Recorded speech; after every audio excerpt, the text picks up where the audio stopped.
जय महाकाल। अप्सरा साधना में ध्यान का क्या महत्व है?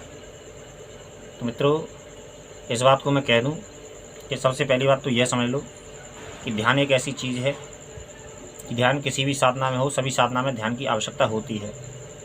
क्योंकि ध्यान जो होता है, ध्यान एक अपने आप से उस शक्ति से जुड़ने के लिए होता है। क्योंकि ध्यान कई चीज़ों के आधार पर किया जाता है। कुछ लोग तो जो भगवान की भक्ति करते हैं वो भी ध्यान करते हैं, और ध्यान का एक मार्ग भी होता है। ध्यान तो जो योग मार्ग में जो ध्यान आता है वो स्वयं का परिचय जानने के लिए होता है और स्वयं की चेतना को जानने के लिए होता है। लेकिन एक बात सदैव याद रखना कि जो ध्यान का जो कोर्स है वो कम से कम 1.25 घंटे का कोर्स है। और 1.25 घंटा ध्यान करने पे, क्योंकि 15 मिनट तो हमारे ध्यान को स्थिर करने में लग जाते हैं, मन को अपने स्थिर करने में लग जाते हैं। और कुछ लोग ऐसा कहते हैं, यूट्यूब पर अपने वीडियो डालते हैं कि 2 मिनट में ध्यान लगाइए और 5 मिनट में ध्यान लगाइए और ऐसा ध्यान लगेगा और ऐसा ध्यान लगेगा। ये सब गलत बात है। सबसे पहली बात तो मित्रों, ध्यान की जो सीढ़ी होती है 1.25 घंटे का एक नियम होता है और 15 मिनट के बाद में ध्यान शुरू होता है। 15 मिनट हमको स्थिर बैठने में लग जाते हैं और अपने मन को शांत करने में लग जाते हैं। ये अनुभव सिद्ध बात है और मैं स्वयं का अपना अनुभव बता रहा हूँ मैं अपना, कि 15 मिनट हमको स्थिर होने में लग जाते हैं और मन को स्थिर करने में लग जाते हैं। उसके बाद में ध्यान की प्रतिक्रियाएं शुरू होती हैं। और यदि अप्सरा साधना हो, शिव जी की साधना हो, या फिर कोई भी यक्षिणी की साधना हो, कोई भी साधना हो, ध्यान का सब में महत्व है। और हर साधना में ध्यान चलता है। कुछ ध्यान साधनाओं में ध्यान बताया जाता है, कुछ साधनाओं में ध्यान नहीं होता। लेकिन ध्यान का भी अंग उसी में आता है, साधना में ही आता है। और ध्यान करने पर हमें उसमें अति तीव्र गति मिलती है। हमको कोई भी साधना करने पर जो अनुभव होते हैं वो तीव्र होते हैं। और तीव्र अनुभव, क्योंकि वो जो हम मंत्र जाप करते हैं उसके बाद में हम यदि ध्यान करते हैं तो ध्यान का जो समय है वो भी साधना में ही जुड़ेगा और हमको जल्दी से जल्दी अनुभव होते हैं। और दूसरी बात, सबसे पहले ध्यान की भी कई तरीक़ों का होता है। एक तो स्वरूप का ध्यान होता है। यदि हम भगवान की भक्ति करते हैं तो स्वरूप का ध्यान होता है और भगवान से हम बातें करते हैं। और स्वयं को यदि हम योग मार्ग में चल रहे हैं तो योग मार्ग में सांसों पे ध्यान होता है। और सांसों के ध्यान के जरिए, क्योंकि ये चेतना कहाँ से आ रही है, ये वायु जो प्राण वायु है ये कहाँ से आ रही है और कहाँ जा रही है, इस पे ध्यान किया जाता है। तो उसके हम प्राणवायु को जब हम देखते हैं तो वो हमारी कुंडली पर पहुँचती है। प्राणवायु जो होती है वो कुंडली से उठती है और हमारे पूरे शरीर में गतिमान रहती है। तो ध्यान का ये 3-4 बातें हैं मुख्य।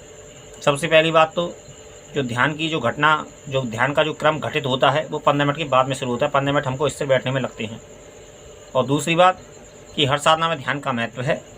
और अप्सरा साधना हो, यक्षिणी साधना हो, या फिर कोई देव साधना हो, या फिर भगवान की भक्ति हो, हर साधना में ध्यान का महत्व है और भगवान पे ध्यान लगाना चाहिए। हम जैसा स्वरूप सोचते हैं वही स्वरूप, और यही ध्यान का अंग है।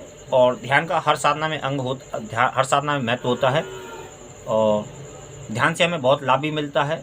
और हमें यदि कभी कोई व्यक्ति जीवन में समस्या से ग्रसित हो और उसे किसी कोई चीज़ का उपाय या फिर कोई उपाय ना सूझ रहा हो तो वो अपना ध्यान करके बैठ सकता है स्थिर होके, और भगवान से प्रार्थना कर सकता है। और अपना ध्यान में स्थिर होके कहीं नहीं तो 15-20 मिनट बैठे और आराम से स्थिर हो। और तब उसके मन में जो विचार आएँ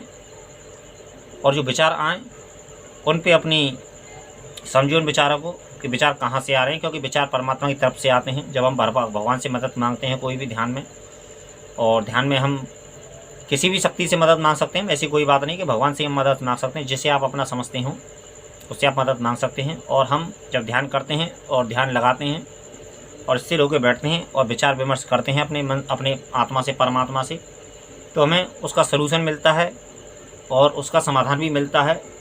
यह बात सही है।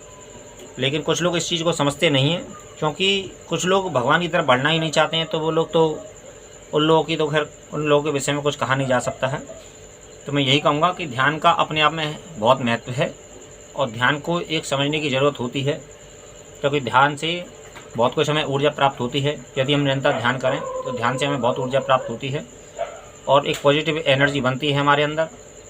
तो ये समझने वाली बात होती है कि कौन क्या समझता है। और कुछ लोग बिना कर्म के या फिर बिना परिश्रम के फल पाना चाहते हैं, और किसी के सामने झुकने में भी उनको बहुत से लोगों को बेइज्जती होती है। और कुछ लोगों को फीलिंग होती है कि कहीं झुकने में हमारा इंसल्ट तो नहीं हो रही। झुकने से कभी भी आदमी का एक तो भगवान की नज़र में इज्जत बढ़ती है, और सर झुकाने से हमारा किसी के भी चरणों में हम सर झुकाएं तो हमारा दम्भ जो होता है, जो अभिमान जो होता है, वो कम होता है। और ये अच्छी बात है, क्योंकि अभिमान करना अच्छी बात नहीं होती है। चाहे कोई कितना भी शक्तिमान हो, पूज्य हो, या फिर कोई कितना भी ज्ञानवान हो, लेकिन जो ऐसा देखा गया है कि जो ज्ञानी होते हैं, जो पूज्य होते हैं, वो कभी सर झुकाने में कभी आपत्ति नहीं करते। जो छोटे लोग अक्सर जो होते हैं, छोटी सोच का जो व्यक्ति होता है, वो सर झुकाने में थोड़ी सी आपत्ति करता है। ये बात एक अलग है, किसी से झगड़ा होता है और किसी के सामने एक मोटा मोटा समाज में कि बहुत से आदमी ऐसे होते हैं जो दुष्ट होते हैं, या फिर कुछ भी ऐसा समझ लो कि जो गलत प्रकृति के होते हैं, उनके सामने ना झुका जाए तो एक अलग बात है। लेकिन एक नॉर्मली व्यक्ति को जीवन में झुकने की आदत डालनी चाहिए, और झुकने से हमको बहुत लाभ मिलता है, और बहुत कुछ लाभ मिलता है। झुकने से अपना अपना अभिमान भी जाता है, और हमको कोई भी अच्छा कर्म करने से और हम सर झुकाएं सामने वाले के, तो एक पॉजिटिव ऊर्जा और एक ऐसी अच्छी फीलिंग आती है हमारे मन में कि चलो हम अच्छे आदमी हैं। तो मित्रों, जय महाकाल।